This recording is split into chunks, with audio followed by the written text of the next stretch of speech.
जी, आज की इस फेसबुक लाइव में आप सभी का फिर से एक बार स्वागत है। और ये स्वागत मेरे ख्याल 200 से भी ज़्यादा बार मैं कर चुका हूँ। माने 200 से भी ज़्यादा टॉपिक पर इस फेसबुक लाइव में मैं वीडियो बना चुका हूँ और शायद ही कोई ऐसा टॉपिक छूटा होगा जिस पर के मैं बोला ना हूँ। फिर भी आपको कोई टॉपिक लगा हो कि रह गया है तो आप कमेंट में आगे के लिए उस टॉपिक को रख सकते हैं, तो हम लोग उस टॉपिक को अगले जो फेसबुक लाइव है उसमें रख लेंगे। तो आज का जो टॉपिक है वो है तो संबंधों को लेके, मतलब मुद्दा जो है मेन उस संबंधों को लेके है, मगर उस संबंध में नारी कमज़ोर पड़ जाती है और उसके कुछ कारण हैं।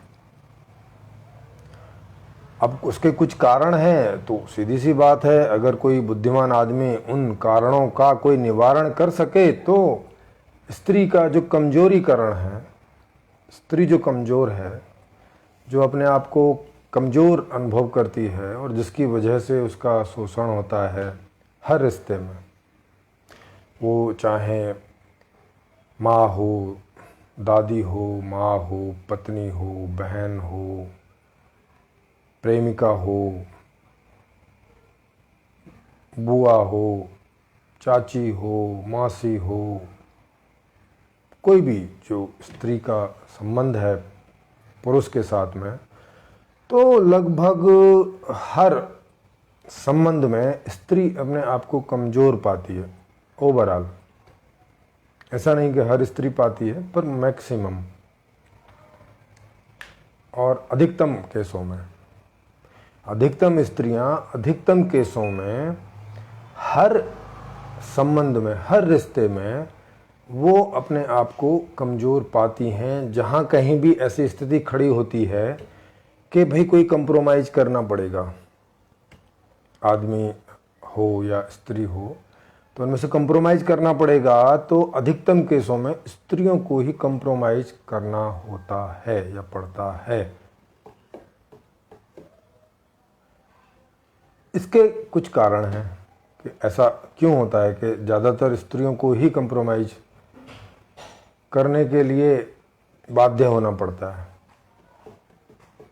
पुरुष को कम बाध्य होना पड़ता है कहीं कहीं।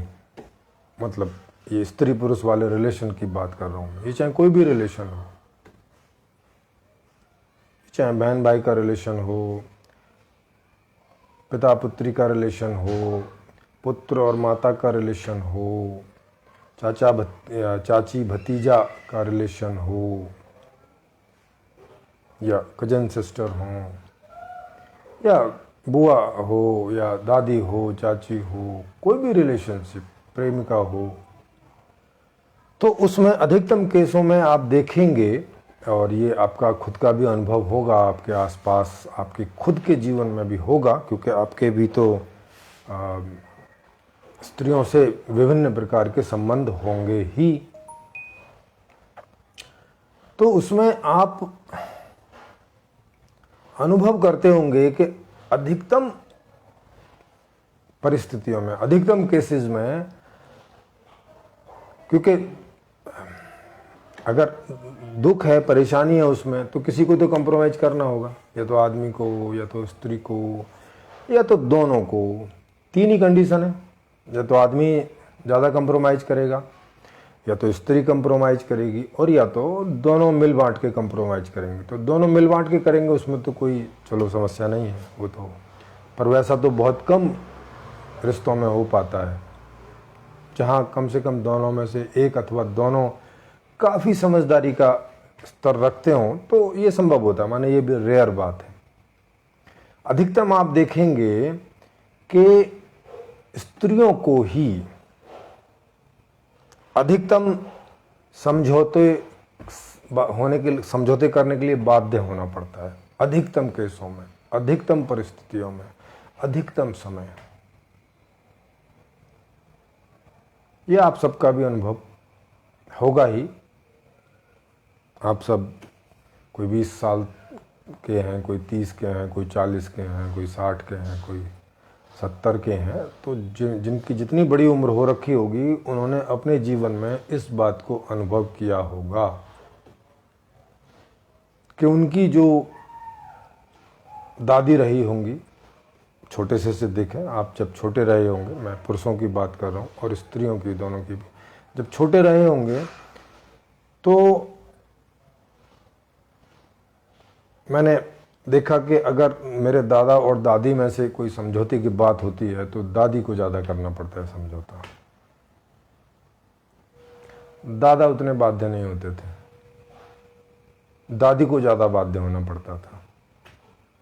फिर बुआएं थीं, चाचियाँ थीं, मेरी माताजी थी, उनको देखा तो मेरे चाचा, पिताजी, उनकी तुलना में इन्हें कदम कदम पर समझौते करने पड़ते थे। अभी उसके कारण पे आएंगे, पहले ये इस स्थिति को अच्छे से रख दें। जैसे फिल्म होती है ना, फिल्म में जो फर्स्ट हाफ होता है उसमें परेशानी को अच्छे से रखा जाता है, फिर उसके कारणों पर विचार होता है, और अगर उनके पास कोई समाधान होते हैं, जो भी सही गलत वो बात की बात है, तो वो फिर रखे जाते हैं। ऐसे कोई भी समस्या रखी जाती है और फिर जिनके सामने रखी जाती है वो सब उसको देखते हैं और देखते हैं कि उनके जीवन में भी वो कन्फर्म हो रही है क्या, ऐसी ही है क्या, और जो समाधान बताया जा रहा है क्या वो समाधान फीजेबल है, माने संभव है, हो भी सकता है क्या, और हो सकता है तो क्या वो वैसा करने से समाधान हो ही जाएगा।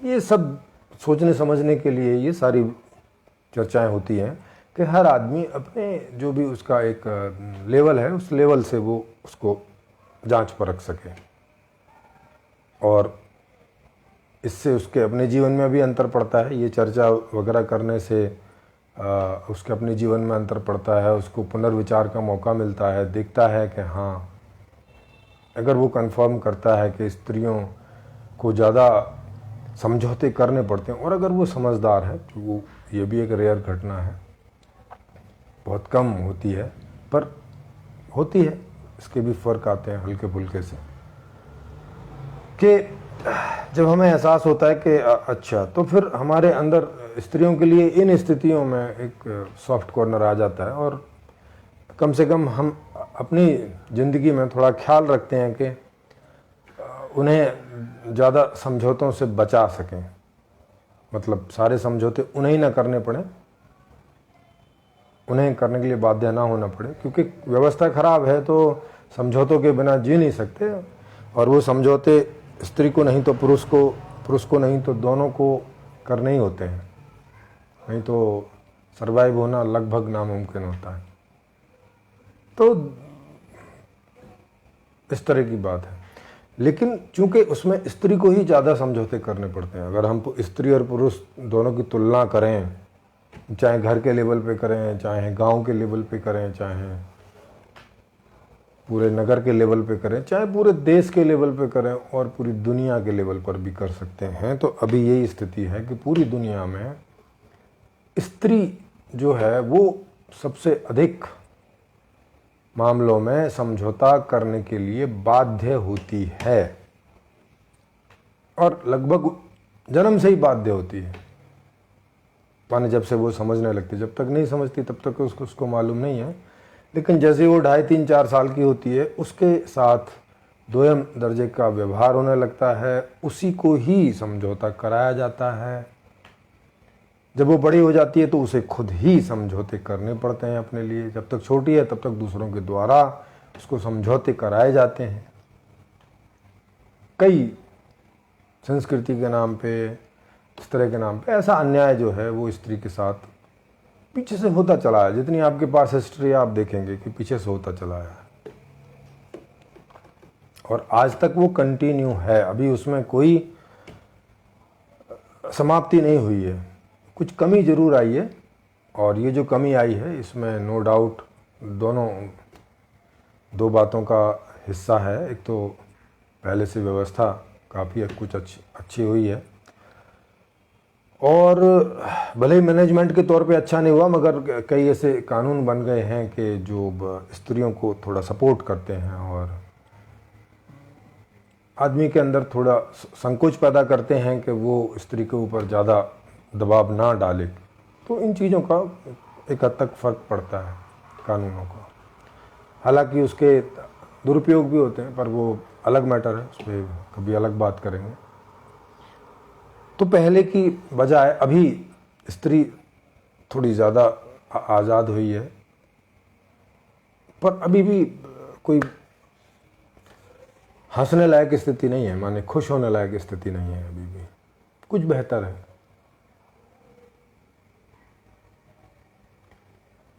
और ये सारे समझौते उनके लालन पालन से ही शुरू हो जाते हैं, बचपन से ही, और ताउम्र उनका रहता है, मरने तक वो डिपेंड ही रहती हैं।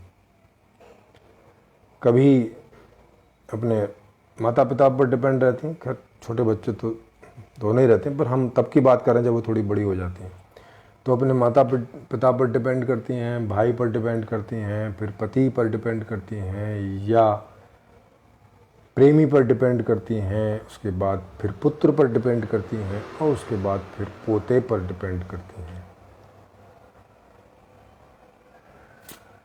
मतलब बचपन से लेके और मरने तक उनके जीवन में इंडिपेंडेंट जैसी कोई चीज़ नहीं होती। जैसे लड़का है, वो 5-7 साल से ही थोड़ा आज़ाद होने लगता है घर से, घर के माहौल से, है ना। लड़की नहीं हो पाती, उसका पूरा जीवन लगभग डिपेंडेंसी में ही जाता है। एक प्रकार की मीठी टाइप की दास्तान है, मतलब मीठी पर कड़वी भी, परिणाम में कड़वी।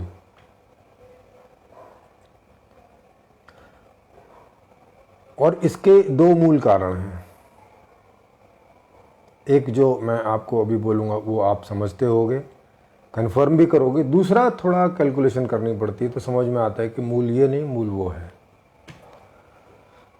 एक मूल है कि भाई वो थोड़ी प्राकृतिक रूप से कमज़ोर होती है पुरुष की तुलना में। स्त्री जो है पुरुष की तुलना में प्राकृतिक रूप से कमज़ोर होती है, माने शारीरिक रूप से। ये यहाँ से बेस पड़ जाता है उसका। और कमज़ोर का मतलब बहुत ज़्यादा कमज़ोर नहीं होती, पर होता है डिफरेंस।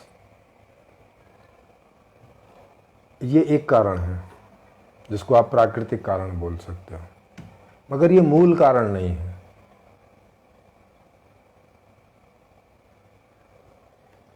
मूल कारण अब जो मैं बताऊंगा वो है, और उसको थोड़ा समझना पड़ेगा, थोड़ा उसमें कैलकुलेशन करनी पड़ेगी। वो ऐसे सीधे अनुभव से नहीं पता चलेगा। जैसे ये तो सीधे अनुभव से पता चल रहा है कि ठीक है, ये स्त्री शारीरिक रूप से कमज़ोर है, तो ये वो है, और बाकी और दूसरी कमजोरियां उसको रह जाती हैं, क्योंकि एजुकेशन उसकी लड़कों के हिसाब से नहीं होती, तो मानसिक रूप से कमज़ोर रह जाती है, तो फिर इमोशनली भी कमज़ोर रह जाती है। तो फिर बाकी भी, चूँकि एजुकेशन से बाकी जो क्वेश्चन हैं वो एजुकेशन से आते हैं, IQ हो, EQ हो, CQ हो, ये सब जो है उसमें एजुकेशन का बहुत बड़ा रोल होता है।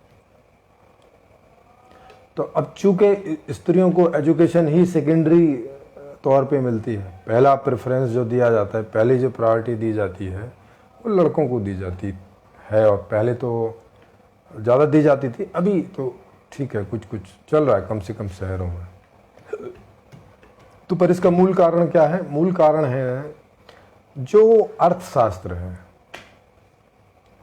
आज तक का, वो इसका मूल कारण है। अच्छा, आप कहेंगे कि भैया अचानक अर्थशास्त्र कहाँ से आ गया? स्त्री और पुरुष के बीच में अचानक ये अर्थशास्त्र कहाँ से आ गया? तो इसको समझें कि कहाँ से आ गया। जैसा कि आप समझते ही हैं कि घर में हर एक सुख सुविधा जरूरी और गैर जरूरी उप अर्थ से आती, पैसों से आती है। आपने देखा होगा जितना अमीर घराना होता है उनके पास उतनी सारी सुख सुविधाएं होती हैं। वहाँ पे बढ़िया खाना होता है, बढ़िया कपड़े होते हैं, अभी हम बच्चों के लिए बात कर रहे हैं, और खिलौने होते हैं, उनके कमरे होते हैं, बेड, उनकी टीवी, उनके सारे गैजेट्स होते हैं, उनको घुमाना फिराना, माता पिता के साथ जाना, और बहुत काफ़ी सारी फ्रीडम रहती है। और लड़के लड़की को बराबर ही रहती है, क्योंकि वहाँ पैसे की कोई कमी है नहीं, तो उनको ये सोचना नहीं पड़ता कि थोड़े पैसे हैं तो लड़की को पढ़ाऊँ कि लड़के को पढ़ाऊँ, एक ही को पढ़ा सकता हूँ। तो अधिकतम बार ऐसा होता है कि आदमी जो है वो, माता पिता जो हैं वो लड़के को प्रायोरिटी दे देते हैं और लड़की सेकेंडरी रह जाती है। किसकी वजह से? अर्थ ना होने की वजह से, इनकम ना होने की वजह से। अच्छा, इनकम क्यों नहीं हो पाती है? तो जैसा कि मैं पिछले लगभग हर वीडियो में आपको एक्सप्लेन कर ही रहा हूं, तो इसमें भी कर देता हूं। आप देखते होंगे कि ये रिपोर्ट है इंटरनेशनल के हर देश का जो 73 लगभग, ये भारत के बारे में है और दूसरे अलग अलग देशों के बारे में थोड़ा बहुत कम ज़्यादा परसेंटेज है। 73% जो इनकम है देश की, वो 1% की जेब में जाते हैं। अब 1% की जेब में जाएगी 73%, तो सीधी सी बात है बाकी जो आबादी है 99%, उसके पास उतना पैसा नहीं होगा कि वो बाजार में जाके मांग कर सके, चीज़ों को धड़ाधड़ खरीद सके। हाँ भाई, ये भी चाहिए, वो भी चाहिए, बेटे ने ये मांगा है, बेटी ने ये मांगा है, बेटे के लिए स्कूल चाहिए, बैग चाहिए, कपड़े चाहिए, किताबें चाहिए, ट्यूशन चाहिए, ये तो मांग नहीं कर पाते। वो मुश्किल से बहुत ज़रूरी वाली चीज़ों की मांग कर पाते हैं, जैसे खाना हो गया, है ना, रोटी हो गया, कपड़ा हो गया, वो भी थोड़ा थोड़ा, खाना सस्ते वाला, कपड़ा अभी सस्ते वाला और थोड़ी संख्या में, और मकान एक कमरे में सारे लोग रहते हैं। या हमारे घर में अभी तक भी ये हाल है कि यहाँ 2-3 कमरे हैं जो किराए पे दिए जाते हैं मेरे घर वालों की तरफ से। तो उसमें ज़्यादातर मैंने देखा है यहाँ पिछले, क्योंकि जब से हम लोग किराए पे दे रहे हैं, लगभग 2005-6 से समझ लो, या 7-8 से समझ लो, तब से ये किराए पर जाते हैं। तो वो एक कमरा किराए पे लेते हैं और उसमें 4-5 फैमिली मेंबर होते हैं अक्सर, माने माता पिता और 2-3 बच्चे उनके, कभी कभी तो 6 और 7 तक हो जाते हैं, माने उनके भी माता पिता में से, माने बच्चों के दादा दादी में से भी कोई 1 या 2 होता है, और एक ही कमरे में रहते हैं। क्योंकि किराए महंगे हैं, बिजली महंगी है, हर चीज़ यहाँ पे तो खरीद के ही आती है। यहाँ पे तो आप ज़रा सा एक साग का हरा पत्ता जाओ बाजार से लेने तो पैसे से ही मिलेगा, ऐसे नहीं मिलेगा। तो थोड़ा सा घर, माने सस्ता सा खाना, सस्ते से कपड़े और थोड़े थोड़े, और सस्ता सा मकान के नाम पे बोले तो एक कमरा 12 बाई 12 का समझ लो, या 15 का समझ लो, किराए पे।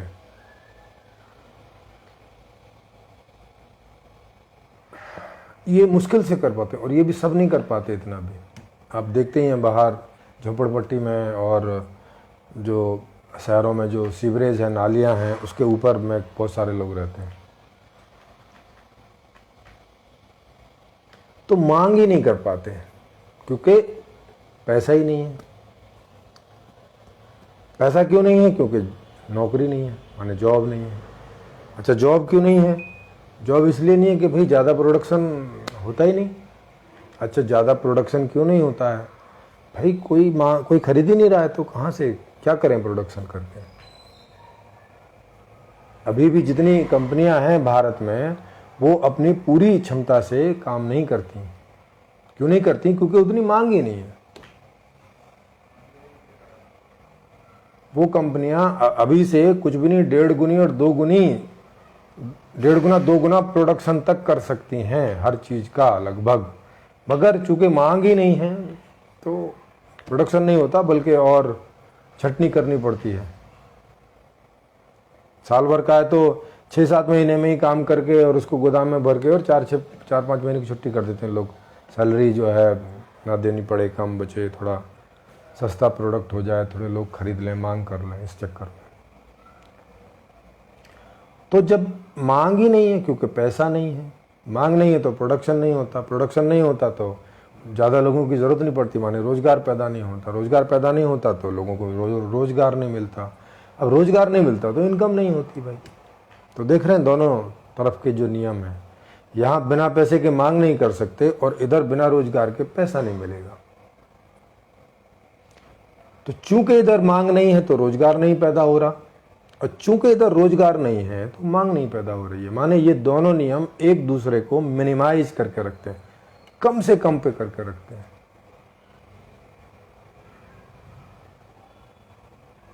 जी, उत्पल याग्निक जी कह रहे हैं कि फोर्ड कार फैक्ट्री बंद हो रही है क्योंकि कर की इतनी मांग नहीं है, कार की इतनी मांग नहीं है। जी हाँ, और कार की मांग इस वजह से तो हुई यही कम कि पैसा नहीं है लोगों के पास में।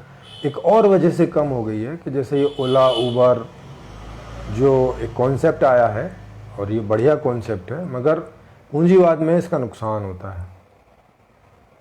तो अब क्योंकि आप अपने मोबाइल से जैसे ख़ास तौर से शहरों में आप ओला उबर से कार की डिमांड कीजिए और कार आपके दरवाजे पे 5 से 7 मिनट 10 मिनट में हद पहुंच जाती है।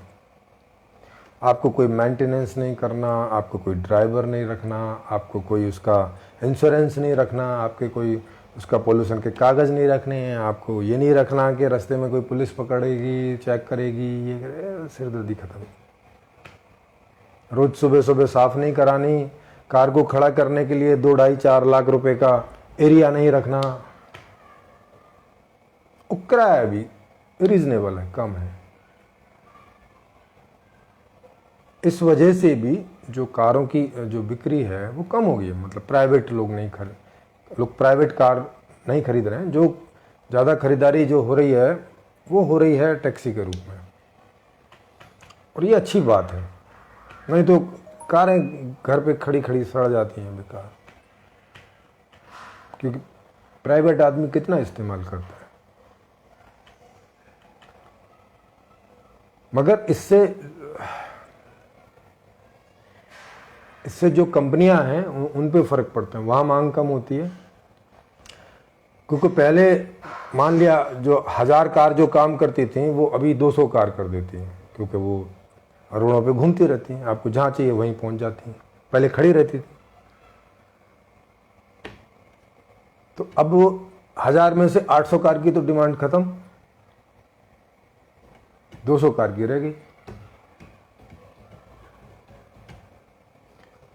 तो क्योंकि पूंजीवादी सिस्टम है, तो पूंजीवादी सिस्टम में ये जो मांग और रोजगार का जो रिलेशन है आपस में, ये एक दूसरे को दबा के रखने वाला है। कैसे दबा के रखने वाला है? जैसे कि दुकानदार का और उपभोक्ता का रिलेशन होता है। उपभोक्ता चाहता है कि मैं कम से कम में चीज़ खरीद लूँ। क्यों चाहता है? क्योंकि भाई पैसे कम है उसके पास, वो चाहता है कि कम पैसे में ज़्यादा से ज़्यादा मैं भोग खरीदूं और उनका उपभोग कर पाऊँ। दुकानदार चाहता है कि मैं ज़्यादा से ज़्यादा महंगे में चीज़ बेचूं, ताकि वो और उसका परिवार एंजॉय कर सके, है ना। तो अब दोनों को कंप्रोमाइज करना पड़ता है। जितना रेट दुकानदार ने बताया उतना उसमें मांडवाली होती है, माने बार्गेनिंग होती है। तो वो एक रेट पे आके राजी होते हैं। अगर खरीदारी बेचदारी होती है, नहीं होती तो छोड़ के दूसरे दुकानदार के पास चले जाते हैं।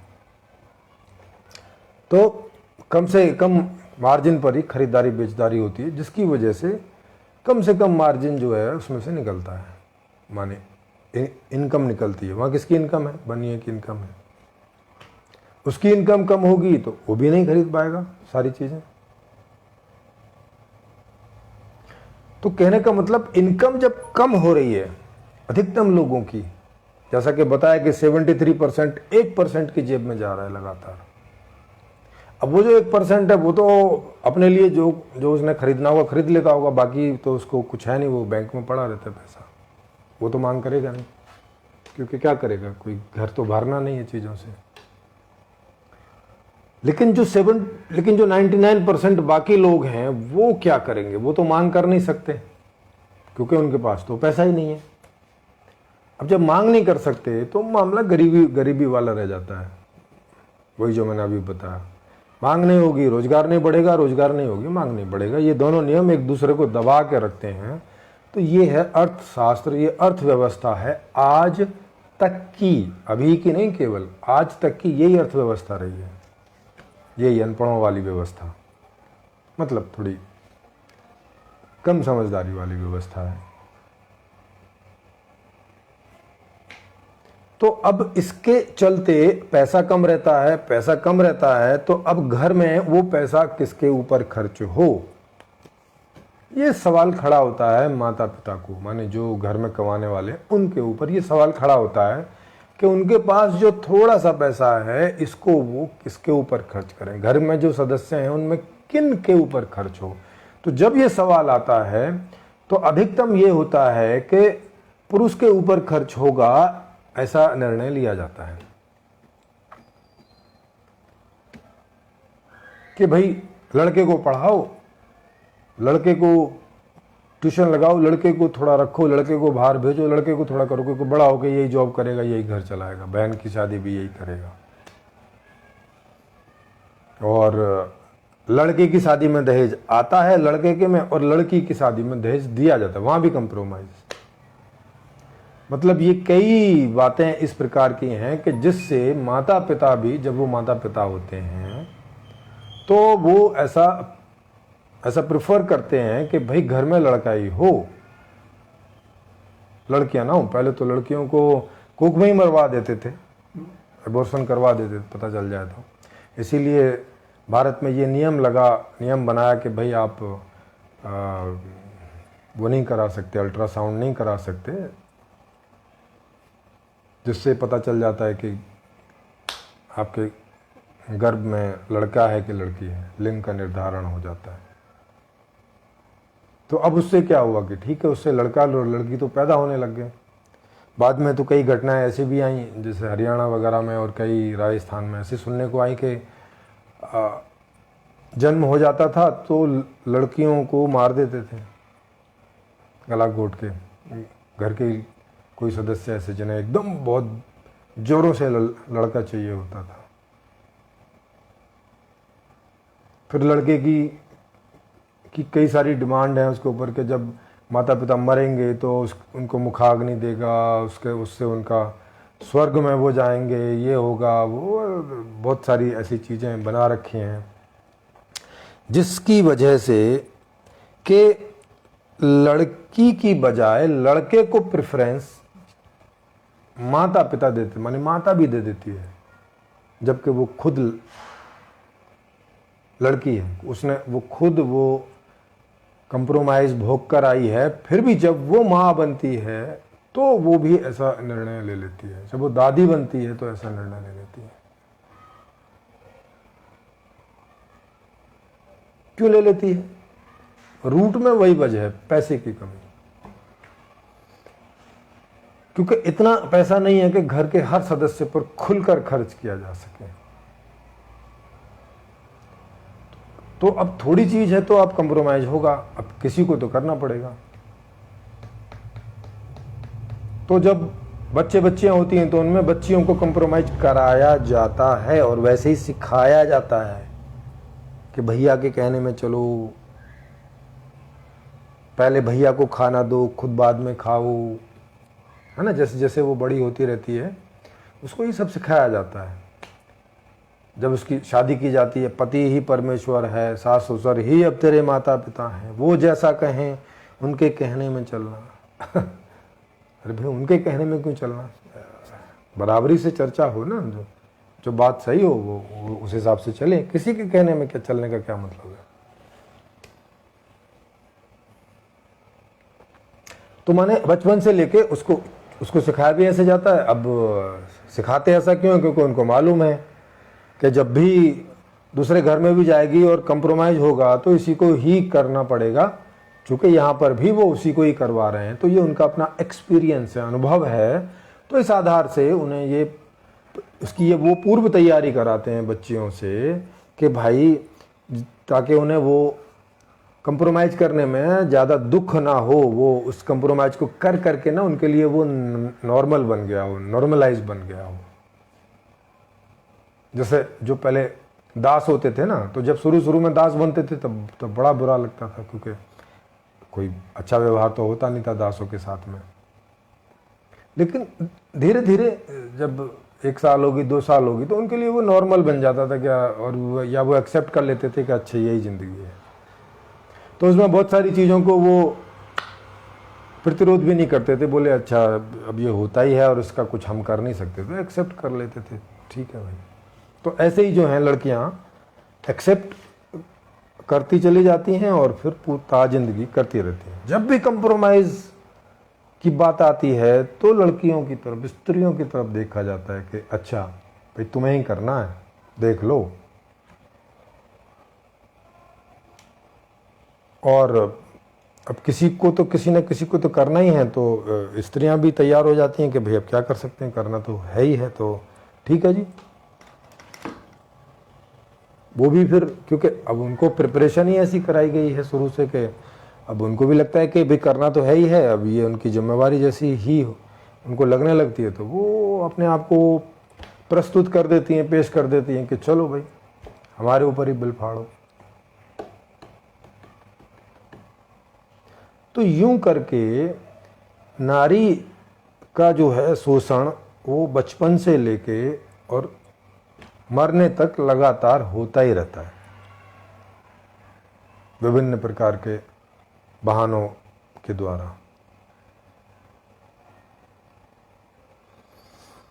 अब क्योंकि ये बहुत होता है, तो अब जो कुछ नारियां हैं उनको लगता है कि यार ये तो ठीक बात नहीं है, खराब बात है, बात भी खराब ही है, ठीक ही लगता है उनको। तो फिर वो नारी सशक्तिकरण के लिए उनके अंदर में इच्छा जागृत होती है कि यार ये तो गलत बात है, स्त्री और पुरुष तो एक ही समान है, दोनों एक ही गाड़ी के पहिए हैं, तो पहिया छोटा बड़ा कैसे हो सकता है, एक पहिए को समझौता कराएं एक को नहीं कराएं, ये क्या बात हुई। या तो दोनों करें और या तो कोई ना करे। तो उसके लिए कई एनजीओज भी बनते हैं, कई स्त्रियां इस पर सामाजिक रूप से काम भी करती हैं। और इसमें कुछ एक चीज़ों में थोड़ी बहुत सफलता भी मिली है। माने जैसे पहले की कई ऐसी कुरीतियाँ थी जो स्त्रियों के ऊपर ही की जाती थी, जबकि उसको करना भी कोई बहुत ज़रूरी नहीं था, मगर हैं उनकी भी वजह हैं, मगर होता था तो कम से कम उसमें तो हुआ। जैसे सती प्रथा थी, अब ज़बरदस्ती जला के मार देना क्या मतलब हुआ वहाँ। दहेज प्रथा थी, उसमें भी कुछ एक हद तक कमी आई है, कम से कम उसमें बीच में तो मर्डर होने लगे थे, जलाने लग गए थे आग लगा लगा के। तो जब कड़े कानून बने तो उसमें कुछ कमी आई, तो धीरे धीरे लोगों की थोड़ी सोच भी बदली, तो अब ऐसे केसेस नहीं सुनने को मिलते। ख़त्म तो नहीं हुआ अभी भी बिल्कुल, पर कम हुआ है। तो नारी सशक्तिकरण की बात उठने लगती है, नेता लोग करने लगते हैं, नेत्री लोग करने लगती हैं, जो नेता महिला होती हैं। पर समस्या यही आती है कि उन्हें इसके कारणों का नहीं पता, या वो इसका कारण यही समझती हैं कि पुरुष प्रधान समाज है, तो भाई पुरुष जो है इनको दबा के रखता है, तो पुरुष से थोड़ी रिक्वेस्ट की जाए या थोड़ा पुरुष को समझाया जाए या पुरुष पे कोई ऐसे कानून बनाए जाए कठोर के वो डर के मारे स्त्रियों की इज्जत करे या स्त्रियों को प्रेफरेंस दे या उनकी देखभाल करे। मतलब रखेंगे तो डिपेंडेंट ही, स्त्री को आदमी पे रखेंगे डिपेंडेंट ही, उसमें कोई ऐसा नियम नहीं बनाएंगे, कानून कोई ऐसा समझौता नहीं कर वो नहीं करेंगे, प्लान नहीं करेंगे। बस इस तरह के कानून और इस तरह की उपदेश और इस तरह की सारी शिक्षाएं देंगे कि आदमी को समझाने की कोशिश करेंगे कि भाई तुम अपनी बहन को, अपनी माँ को, अपनी दादी को, अपनी चाची को, अपनी मौसी को, फूफी को, ताई को थोड़ा इज्जत की नज़रों से देखो, उनके साथ मधुर व्यवहार करो। जब कोई कंप्रोमाइज़ की बात आए तो तुम भी करो, उन्हीं को मत करवाओ। खैर, इन उपदेशों का भी थोड़ा बहुत हल्का फुल्का असर होता ही है सामाजिक रूप से, क्योंकि संस्कृतियों का अपना असर रहता है, पर वो बहुत ज़्यादा नहीं होता। वो वैसे ही है जैसा ऊँट के मुंह में जीरा जैसा होता है। मतलब दिखता तो है हो रहा है, मगर बात वहीं की वहीं, ढाक के तीन पात जैसी ही रहती है,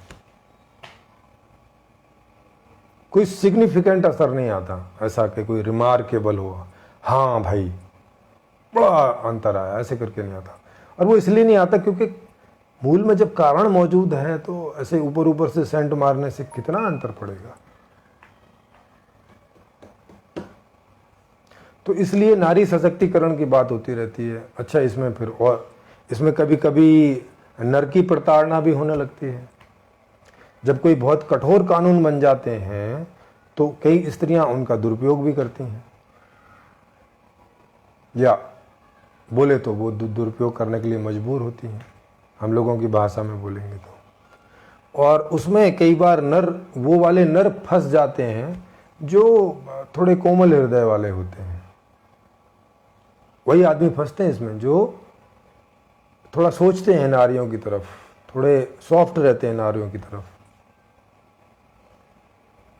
माने आप अपनी भाषा में जिन्हें बोलें थोड़ा अच्छे पुरुष आज के इसमें, जो नारियों के साथ कदम से कदम मिला के चलने को तरजीह देते हैं, चलने का प्रयास करते हैं, तो उसमें कई स्त्रियां जो हैं वो उनकी ऐसी स्थिति हो जाती है, उनको लगता है कि ये तो लल्लू है, इसको तो जितना निचोड़ो उतना निचोड़ लो। तो अब चूँकि कानून उनके फेवर में रहता है तो उसमें वो झूठी बातें बना के और ये भी करती हैं, तो पुरुष भी उसमें प्रताड़ित होता है। ऐसे भी आपको केस समाचार में मिलते रहते होंगे सुनने के लिए, और बाद में कई बार पता चलता है झूठा केस था, ये था वो था।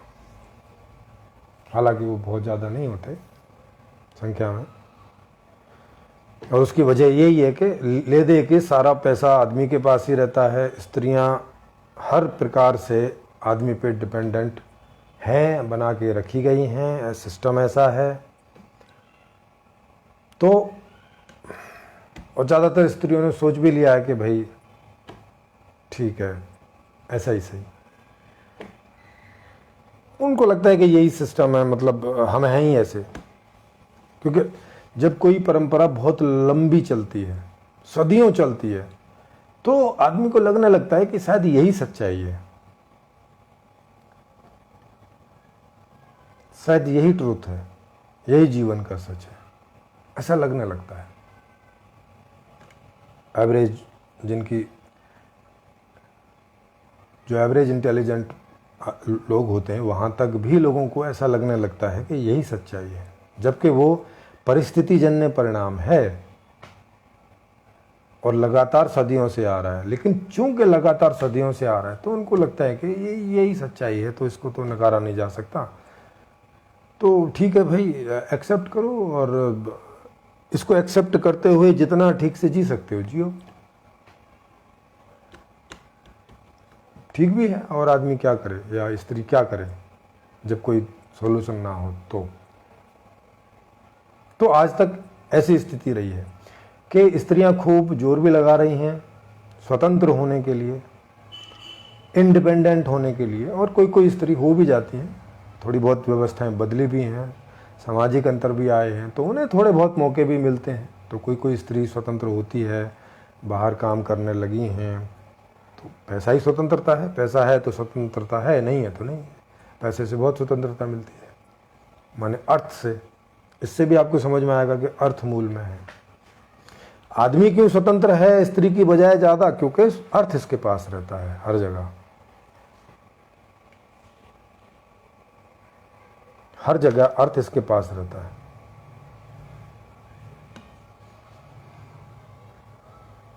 तो ये इसका मूल कारण है। बाकी बीच में तो छोटे छोटे बहुत हैं, मगर वो उन कारणों को मैं आप कॉज एंड इफेक्ट में जाएंगे तो आपको इसी कारण पे पहुंचेंगे मूल में। तो अब इसका समाधान क्या हो सकता है?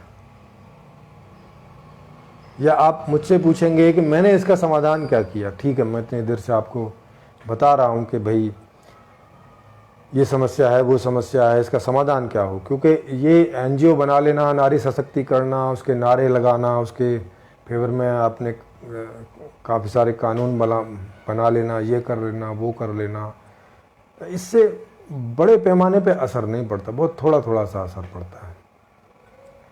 जैसे अभी ये है कि भाई माता पिता की संपत्ति में लड़कियों का भी उतना ही अधिकार होगा, ये जैसे कानून है, मगर ये मिलता नहीं है उन्हें जब तक वो कोर्ट ना जाए। ये तो कमी है ना अभी इसमें। जैसे लड़कों को मिल जाता है, लड़कियों को नहीं मिलता। उनको जाके हाँ कोई भाई लोग थोड़े से समझदार हों तो भले ही वो अपनी तरफ से दे दें, वो कर दें, नहीं तो वो अभी लड़की की जो है दहेज में शादी करते हैं और ऐसा मान लेते हैं कि इसका हिस्सा चला गया इसमें। बात भी ठीक है, क्योंकि अब तो शादियां भी लाखों लाखों करोड़ों करोड़ों में होती हैं, तो एक तरह से वो भी ठीक है।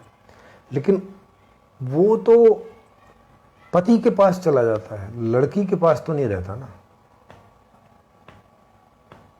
दहेज जो दिया जाता है वो तो लड़के और लड़कों वालों के पास चला जाता है, उनका अधिकार में चला जाता है।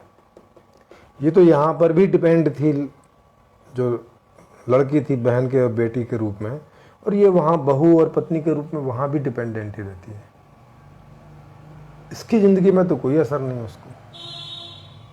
यहाँ के आदमी से वहाँ के आदमी पर जो अर्थ है वो ट्रांसफ़र हो जाता है ज़्यादातर केसों में।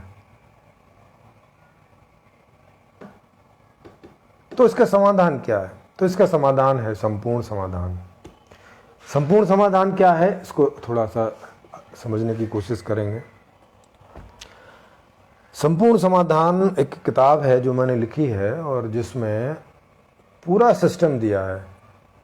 माने उसमें नया अर्थशास्त्र है, नया राजनीतिक शास्त्र, नया समाज शास्त्र, नया परिवार शास्त्र, नया दर्शन शास्त्र, नई शिक्षा शास्त्र, ये सारी सब इस ढंग से सेट किया है कि दोनों को, स्त्री और पुरुष, चूँकि आज स्त्री पुरुष की बात हो रही है, नहीं तो इसमें किन्नर भी जोड़ लीजिए, तो स्त्री पुरुष और किन्नरों को बराबरी रूप से सब कुछ मिले, जो भी उन्हें अपनी जिस जिस उम्र में जो जो जब जब चाहिए, जब जब उनको जो जो इच्छा हो।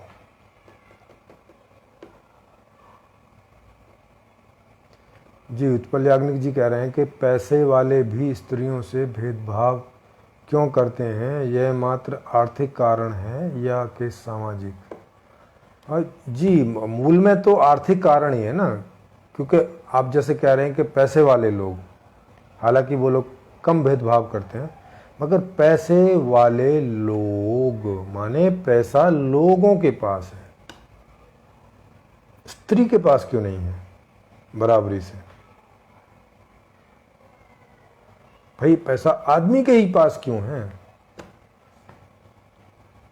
जैसे आप अंबानी के यहां भी जाओ तो जो पैसा अंबानी के पास है वो नीता अंबानी के पास नहीं है। वो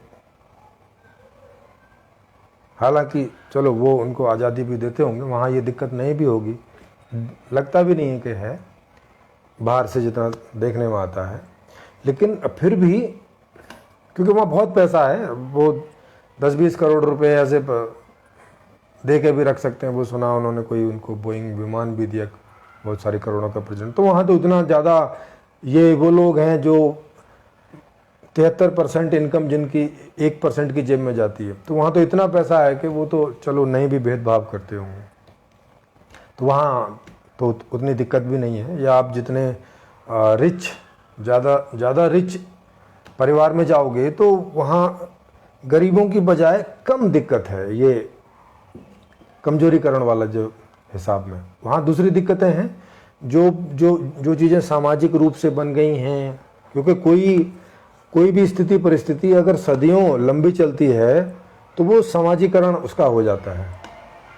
मतलब जैसे कि मैंने बताया, उसको ये मान लिया जाता है कि ये ट्रूथ है और उसको एज ए ट्रूथ एक्सेप्ट कर लिया जाता है समाज के द्वारा, और ऐसा समझ के ही उस बारे में निर्णय लिया जाता है।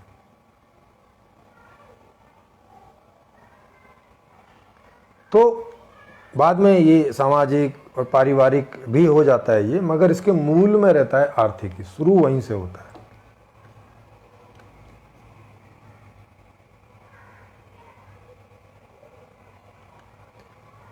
तो इसके अब मैं इसका आपको समाधान बता रहा था कि इसमें क्या समाधान है। संपूर्ण समाधान में क्या है कि वहां किसी की कोई मालकियत नहीं है उस व्यवस्था में, किसी की भी, न स्त्री की कोई मालकियत है न पुरुष की कोई मालकियत है किसी भी संसाधन पर, नो प्राइवेट ओनरशिप। फिर क्या है, माने परिवार में भी कोई पारिवारिक प्रॉपर्टी नहीं है। वहां जो भी कुछ है वो सब सोशल है, सामाजिक है, बोले तो व्यवस्था के पास है।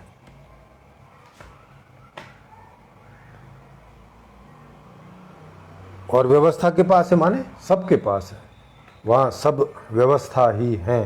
कैसे करके वो आप उसमें अध्ययन करोगे बड़े रूप में, मैं आपको खाली उसकी थोड़ी डिटेल दे देता हूँ थोड़ी सी। तो वहाँ क्या है कि वहाँ परिवार में हर, चाहे वो बच्चा हो, स्त्री हो, पुरुष हो, बूढ़े हो, बूढ़ी हो, कोई भी हो, वो सब सिस्टम से सीधी मांग करेंगे प्रोडक्ट्स एंड सर्विसेज की। उनको जो चाहिए, घर, मोबाइल, खाना, कपड़े, आना जाना, रहना, सब कुछ जो भी सब होता है, उसमें जब भी जिसको जो भी चाहिए वो मांग कर लेगा। वहाँ उस व्यवस्था में पैसे नहीं है तो उसमें किसी को पैसे नहीं चाहिए, उसको जो भी चाहिए वो मांग कर लेगा और वो उसको मिल जाएगा। इस प्रकार की वो व्यवस्था है। स्त्री हो, पुरुष हो, माने लड़की हो, लड़का हो, कोई भी हो, किन्नर हो, उसको जो चाहिए वो मिल जाएगा। एक दूसरे पर डिपेंडेंट नहीं है, ना स्त्री पुरुष पर डिपेंड है, ना पुरुष स्त्री पर डिपेंड है। और हाँ, एक बात तो मैं कहना भूल ही गया कि जहाँ जहाँ पुरुष डिपेंड करते हैं स्त्री के ऊपर, कोई घर में ऐसा होता है कि स्त्री कमाती है और पुरुष को जॉब नहीं लगी, वो नहीं कमाता, तो बाकी जगह जो स्त्री की हालत होती है ऐसी जगह उस पुरुष की हालत होती है। माने ये अनबैलेंस रहता है। तो आप जिसको जिसका डिपेंड में रखेंगे, जिसको जिसके डिपेंड में रखेंगे, तो वहाँ पे साइकोलॉजिकल दिक्कत आएगी, क्योंकि उसको हर बात के लिए उससे मांगना पड़ेगा। और देने वाले को लगेगा आई एम द ओनर, मैं हूँ देने वाला। तो उसको जब कभी भी उसकी इच्छा की कोई पूर्ति नहीं हो रही होगी तो वो उसको वहाँ पे इस बात से कंट्रोल करने की कोशिश करेगा या करेगी। तो इसलिए किसी को भी किसी का भी डिपेंडेंट बनाना दरअसल शोषण करने के लिए लाइसेंस देने जैसा है।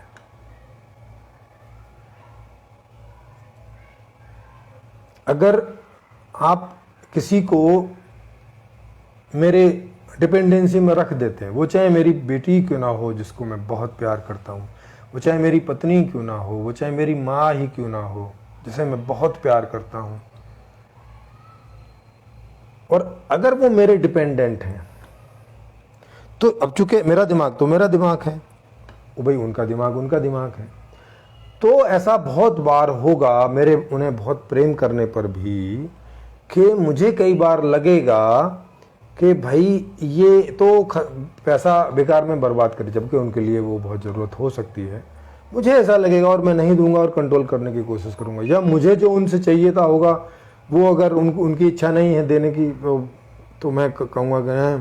फिर मैं जैसे बच्ची को बोलते हैं ना, बच्ची को कि पापा को किस करो ज़रा, मान लिया कई बार बच्ची का मूड नहीं होता, नहीं करते, नहीं पापा, तो फिर पापा क्या कहता है, चॉकलेट चॉकलेट चॉकलेट दूंगा।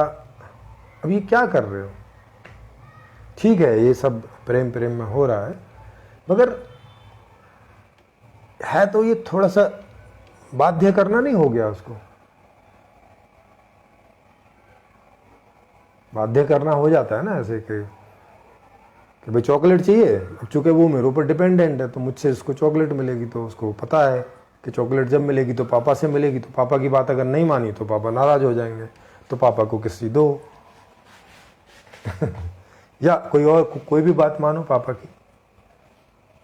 वो ज़बरदस्ती पढ़ाने के लिए बोले नहीं बैठ के पढ़ो, खेलने नहीं जाओ, इससे बात नहीं करो, बहुत सारे बाध्यताएं होती है। अगर आपने किसी भी एक आदमी को किसी भी दूसरे आदमी का डिपेंडेंट रखा, चाहे आदमी को आदमी का ही डिपेंडेंट रखो, चाहे आदमी को स्त्री का डिपेंडेंट रखो, चाहे स्त्री को आदमी का डिपेंडेंट रखो, चाहे बच्चों को माता पिता पे डिपेंडेंट रखो, चाहे बूढ़े माता पिता को जवान उनके माने उनके बच्चों पे डिपेंडेंट रखो, आपने अगर डिपेंडेंट रखा, परतंत्र रखा, तो वहाँ पे उनका शोषण निश्चित रूप से होगा। क्योंकि अधिकतम लोग एवरेज बुद्धि के होते हैं, वो इतनी नहीं समझ पाते, उनको नहीं लगता कि वो कोई शोषण कर रहा है, उनको लगता है कि नहीं ये सही कर रहे हैं, ऐसा ही होना चाहिए, यही ट्रूथ है, यही ज्ञान है, यही हमारा कर्तव्य है। ऐसा बहुत सारी चीज़ें उनको ऐसी भरी रहती हैं। और दूसरे को बाध्य होना पड़ता है, अगर उसे चॉकलेट चाहिए तो कपड़े चाहिए तो सब चीज़ें चाहिए जो कि मिलती हैं किसी से, तो डिपेंडेंट रखा तो ये गड़बड़ हो जाएगी। तो इसीलिए संपूर्ण समाधान सिस्टम में कोई भी किसी के भी डिपेंडेंट नहीं है, कोई किसी के अंडर में नहीं है।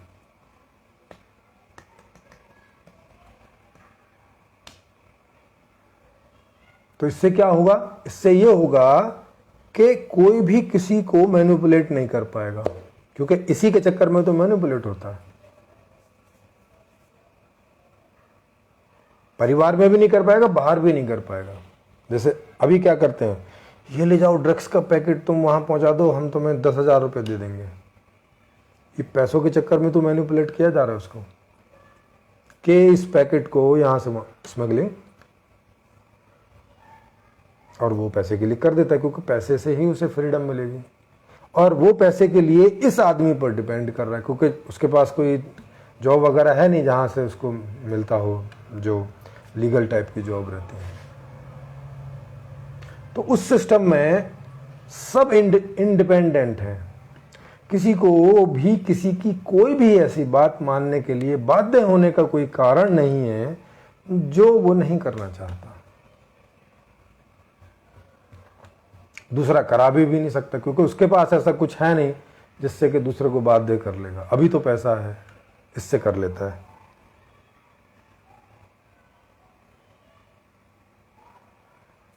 तो ये आपको मूल में दिख रहा है, फाइनेंशियल डिपेंडेंसी।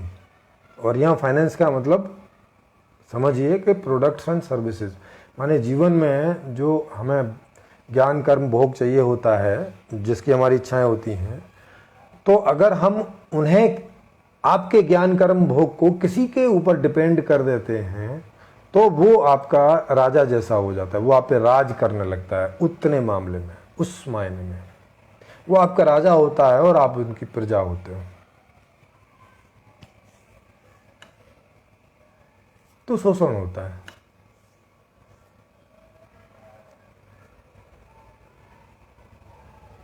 तो शोषण होता है, तो आप जिसका शोषण होता है उसको लगता है मैं कमजोर हूं।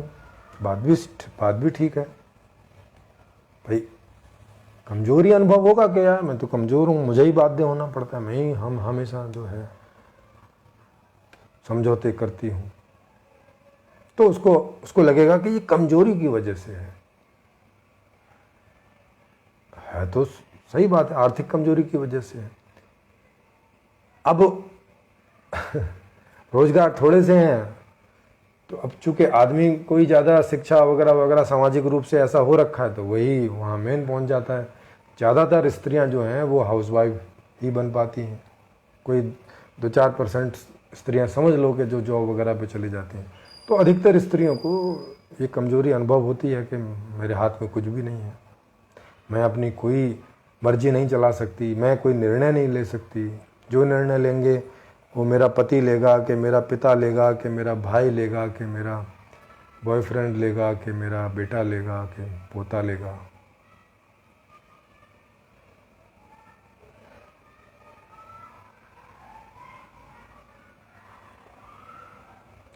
अब जैसे मेरी माँ है, अभी वो इस समय फ्रीडम है, क्योंकि पिताजी हैं नहीं तो पेंशन उनको आती है, तो उनके हाथ में उतना अर्थ है, उतना पैसा है। फिर भी जो परवरिश हुई है उनकी, उससे इतना फ़र्क पड़ता है कि वो अभी भी मुझसे या पूछती हैं कि मैं यहाँ खर्च कर लूँ कि नहीं कर लूँ, जब उन्हीं के अकाउंट में है, सब कुछ है। मैंने उन्हें बोल भी रखा है कि ये आपका पैसा है, किसी से पूछने की ज़रूरत नहीं है, आपको जहाँ ठीक लगता है वहाँ आप खर्च कीजिए।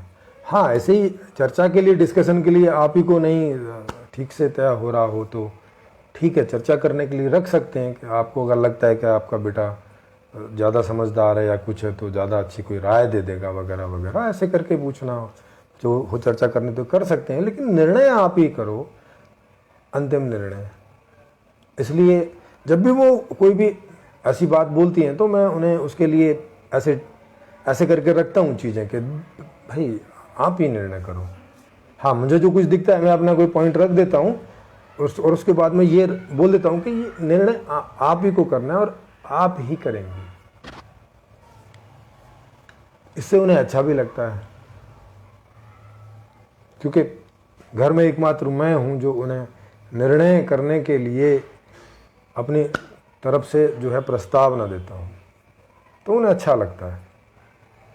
बाकी तो और कोई नहीं देता है। मैं कभी उन्हें राय भी नहीं देता अपनी तरफ से, जब तक वो खुद ही कोई बात ना रखे।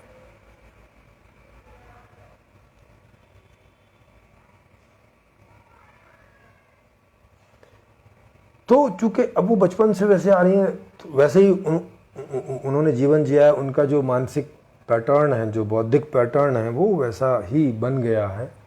तो अब इस उम्र में तो उसमें कितना फ़र्क आएगा कहा नहीं जा सकता, क्योंकि ये सारे पैटर्न जो हैं बचपन में जो बन जाते हैं वो फिर बाद में उनमें करेक्शन होना आसान नहीं होता है, लगभग इम्पॉसिबल होता है, या बहुत थोड़ा अप टू सम लिमिट तक हो पाता है, ज़्यादा नहीं हो पाता है। इसलिए जो पूरी परवरिश है वो बहुत बड़ी मायने रखती है। तो शुरू से ही होना चाहिए इंडिपेंडेंसी, जो आज तक कभी नहीं रही स्त्रियों को, पीछे कितना भी इतिहास देख लें।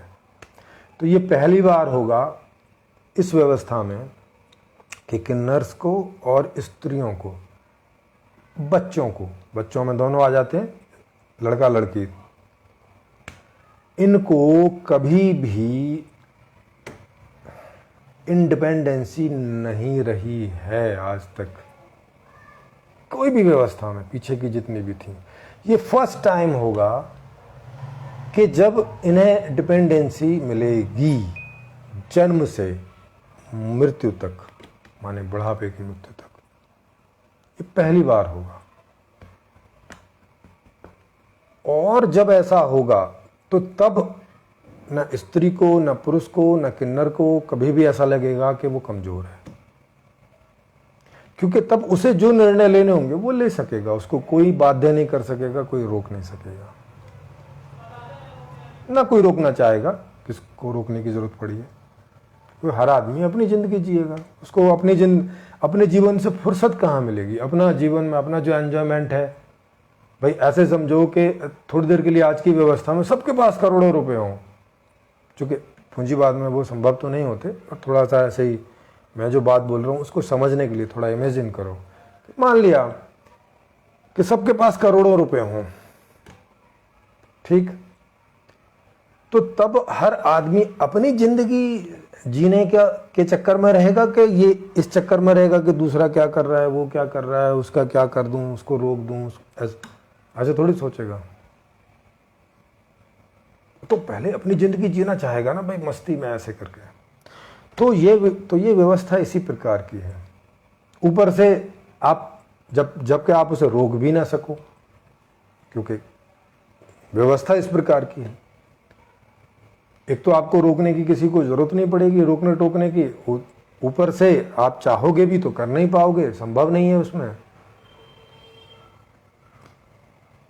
और ऐसे तो हर आदमी, सब लोग चाहते ही हैं कि उनके अपने जो लोग हैं वो अच्छे से जिएं, और उसमें अच्छे से जी रहे होंगे, क्योंकि अब इससे और अच्छा जीना संभव नहीं है कि आप जैसा जीना चाह रहे हो वैसा जी पा रहे हो स्वतंत्र रूप से। तो इसमें 100% जो फ्रीडम है पुरुष को, स्त्री को, किन्नर को, वो मिलती है।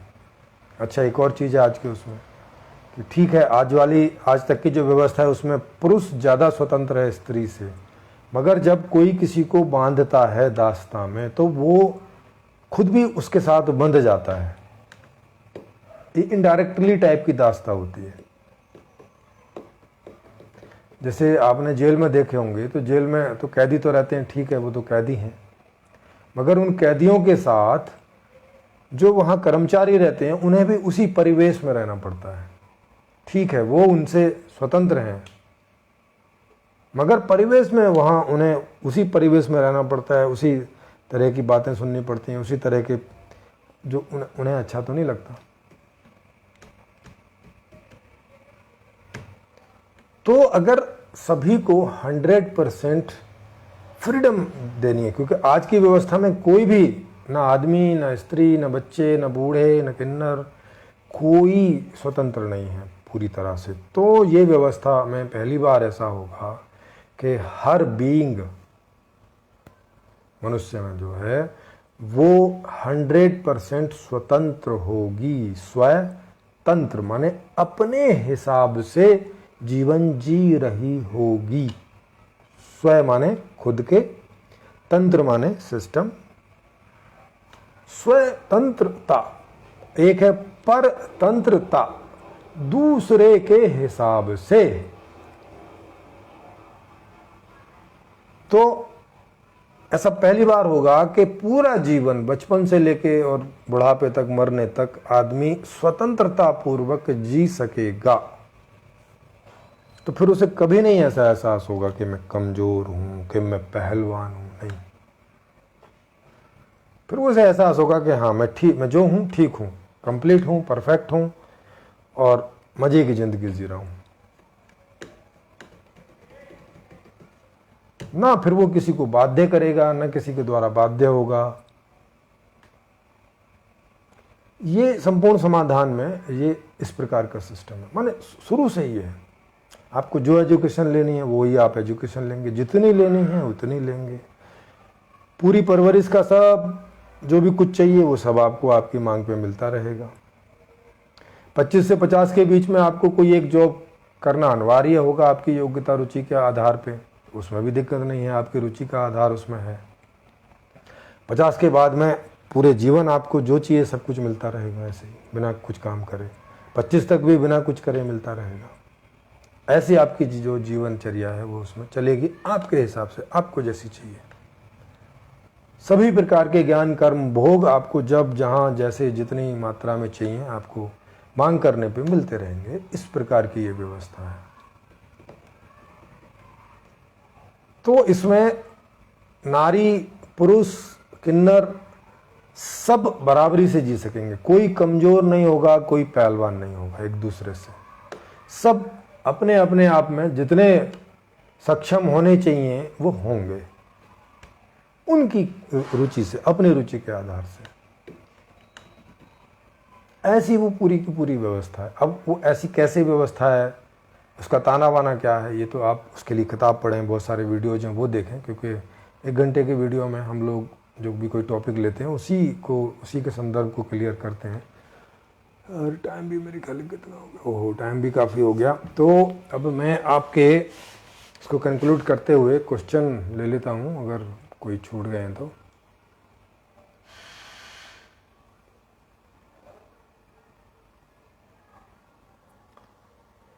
अच्छा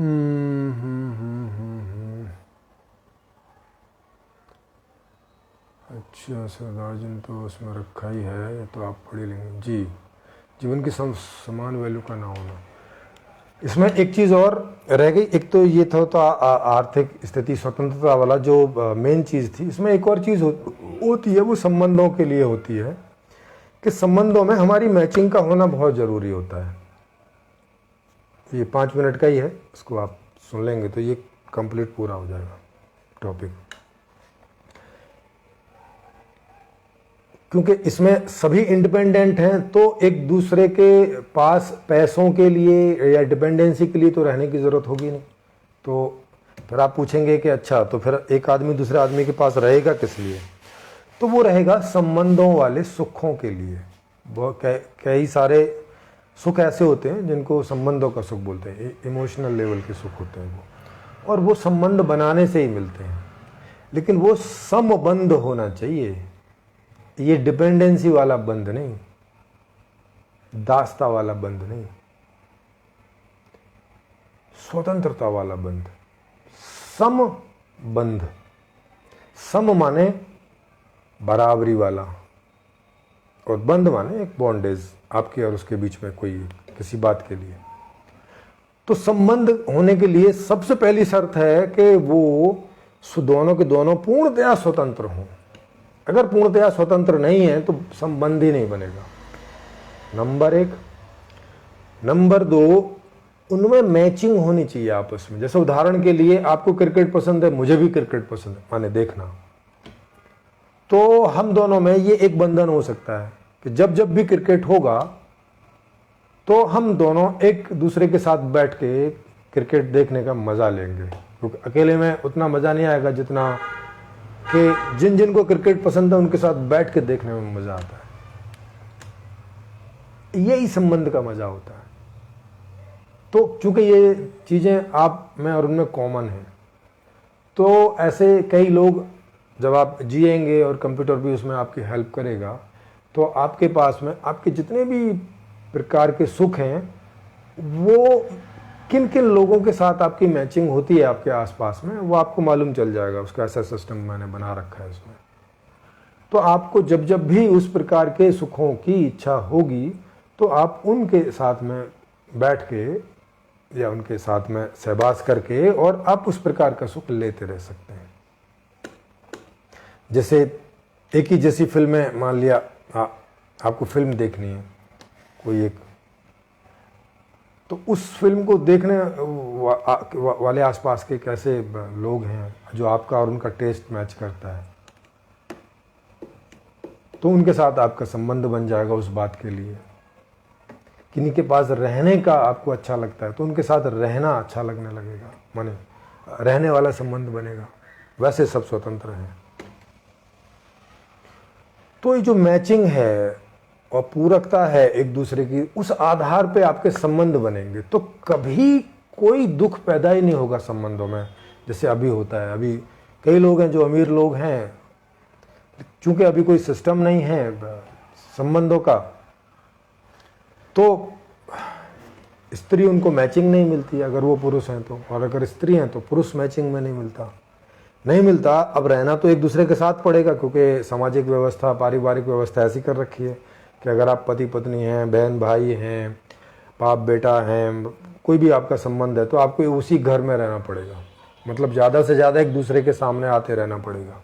और अगर आपकी मैचिंग नहीं है तो वहाँ दुख पैदा होगा, सुख नहीं पैदा होगा।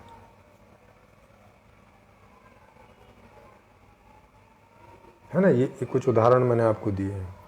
तो इससे आप समझ सकते हैं कि ये दो बातें मूल हैं। पैसा तो एकदम मूल है, सबसे ज़्यादा मूल, और उसके बाद में जो दूसरे नंबर की बात है वो है मैचिंग की बात, संबंधों में मैचिंग की बात। और उस संपूर्ण समाधान व्यवस्था में दोनों बातों की व्यवस्था है, और अभी दोनों ही बातों की व्यवस्था नहीं है।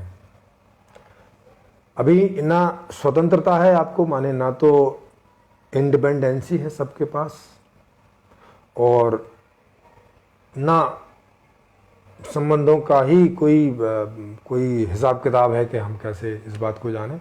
बाई चांस कहीं पे हमारा किन्हीं के साथ संबंध हो जाता है, पता चल जाता है अच्छा ये कुछ हमसे मिलता जुलता है ऐसे चीज़ों में, तो हम लोग बनाते रहते हैं बाई चांस ऐसे करके।